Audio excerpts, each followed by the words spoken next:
Tanzania tuko hapa leo kwenye mkoa wetu wa mkoa wa Kongowe.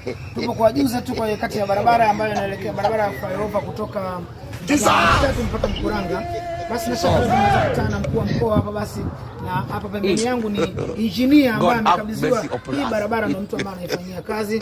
Kwa hiyo tuko na mkuu wa mkoa, atatujuza barabara ilikuwa ni mradi wa bei gani, alikabidhiwa lini, mpaka lini ilikuwa hiyo tayari, lakini mpaka sasa tunaona mishasha ndio imesimama. Karibu sana mkuu wa mkoa wa Kongowe. Asante. Asante sana. Mimi lengo kubwa kwamba huu mradi au niwajuze kwamba huu mradi umegharimu pesa taslimu shilingi bilioni 50.65. Na huu mradi nafikiri baada ya kukutana engineer alipewa pesa yote aendeshe mradi wa daraja, lakini cha kushangaza hii daraja mpaka leo haijaisha.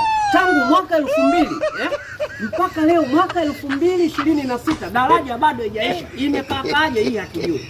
Huyu engineer anatuchanganya, alafu mimi ndio nasumbuliwa na wananchi, kwa nini daraja haiishi?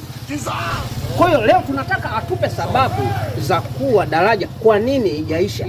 Mkuu, kwa nini daraja haiishi mpaka leo? Engineer. Naam. Asante sana mheshimiwa. Mimi kuna maelezo machache tu ambayo nitakayatoa. Nyosha maelezo, unipe maelezo ili mimi nikirudisha kule kwa raia wakanielewe, kwa sababu ni kitu ambacho kidogo kinanichanganya. Kumbe mjini ndio na akili. Ndugu mwandishi, hii barabara kama unavyoiona sasa hivi tupo katika nyakati ya mvua, sawa? Kwa hiyo hatuwezi kutimiza majukumu kwa haraka, kutokana unapotengeneza miundo yako mbinu inakwenda inaharibika. Hiyo miundo mbinu yako inakuja inaharibika, sawa?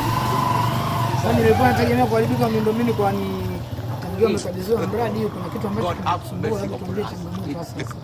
Kitu gani? Kwamba mradi muda umeshafika, lakini mpaka sasa wananchi wanalalama, waone barabara, kuona kupita magari wala kupita baiskeli. Shida ni nini? Nataka wapende kwenye point. Changamoto bwana, ndugu mwandishi na ndugu mheshimiwa, mvua hii miaka yote inanyesha. Mvua ndio inatusumbua sisi kuto kumaliza barabara. Ingekuwa inawaka jua siku zote kweli, lakini wenyewe mnaona tangu mwaka 2004 mvua inanyesha. Mheshimiwa mkuu wa mkoa wa Kongowe, nafikiri kwamba barabara nyingi sana zinadhibitiwa wakati wa mvua kali sana, kwani pasina shaka kwamba inaponyesha mvua